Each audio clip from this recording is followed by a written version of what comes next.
ఆయన విషయంలో జరిగింది ఏంటి, ఇవన్నీ గుర్తురానట్టుగా అప్పట్లేమో తమ మాటకి ఎవరు ఓకే అంటే లేదా తాము చెప్పింది ఎవరు వింటే వారికి అందలం వేసి, ఇప్పుడేమో లేదు కొంతమంది ఐఏఎస్లు ఐపీఎస్ల విషయంలో ఈ కూటమి ప్రభుత్వం కావాలని చెప్పి కక్ష సాధింపులు చేస్తుంది, అవమానిస్తుంది, అసలు పటేల్ గారు ఇదిగాన చూస్తే చాలా బాధపడతారన్నట్లుగా రాస్తున్నారు, మాట్లాడుతున్నారు. ఆ రకంగా పరిస్థితి ఉందా?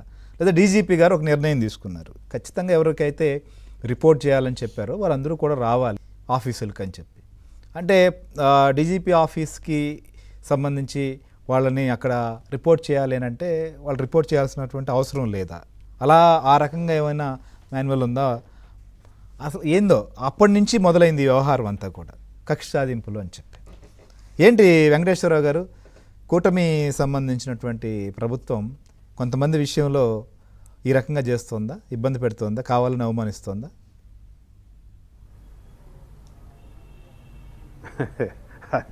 అట్లా కదండి, అసలు పేపర్ ఉంది కదా అని చెప్పేసి ఇష్టానుసారం రాయటం అంటే నిజంగా ఇది వాళ్ళు చేసినటువంటి అరాచకాలకి చేసినటువంటి అవినీతితో పెట్టినటువంటి పేపర్ అని ఇంతకుముందు అంటుంటే నేను సరే ఏ ముందర పేపర్ పెట్టాలని అనుకుంటున్నాను, కానీ నిజంగా ఇప్పుడు అనిపిస్తుంది అసలు ఐఏఎస్లు ఐపీఎస్లు ఆత్మగౌరవంపై ఆటవిక దాడి, అఖిల భారత సర్వీస్ అధికారుల లక్ష్యంగా ఎర్రబుక్కు పైత్యం, బాబు తీరుపై దేశవ్యాప్తంగా మండిపడుతున్న సివిల్ సర్వెంట్లు. అసలు ఈయనకి ఏం అవసరం అండి? ఈయనకి ఇప్పుడు ఈ పేపర్కి ఏం అవసరం లేదా అసలు జగన్మోహన్ రెడ్డి గారికి ఏం అవసరం? వీళ్ళు ఎంత చుట్టాలి వీళ్ళు ఏమన్నా ఈయనకి? ఇప్పుడు ఎవరైతే ఇక్కడ ఏదో 16 మంది లిస్ట్ అవుట్ చేశారు ఐపీఎస్లని, ఈ కొంతమంది ఐఏఎస్లు అవుతారు, వీళ్ళు ఏమన్నా చుట్టాలా ఈయనకేమన్నా?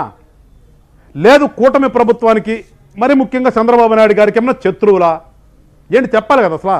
అందుకే నేను అన్నది వీళ్ళు ఒక రాజకీయ నాయకులా, ఇది ఒక పార్టీనా? అందుకని ప్రజలు అర్థం చేసుకోమని ఎల్వి గారికి జరిగింది ఏంటి సార్? అన్న ఏం చేసి తీసుకెళ్లారు, అన్నకి ఏం చేశారు? అదే సార్ నేను అంటుంది, అసలు ఇప్పుడు ఒక సిస్టమ్ ఉంది, అసలు వీళ్ళల్లో పనికొచ్చే వాళ్ళు అంటే పనికిరాని వాళ్ళు అంటే నాకు ఆశ్చర్యంగా ఉంటుంది. అసలు ఐఏఎస్లు ఐపీఎస్లు అంటేనే ద మోస్ట్ ఇంటెలిజెంట్ అని కదా మనకి దేశంలోనే బాగా తెలివిగల ఐఏఎస్లు, నెక్స్ట్ ఐపీఎస్లు అని కదా.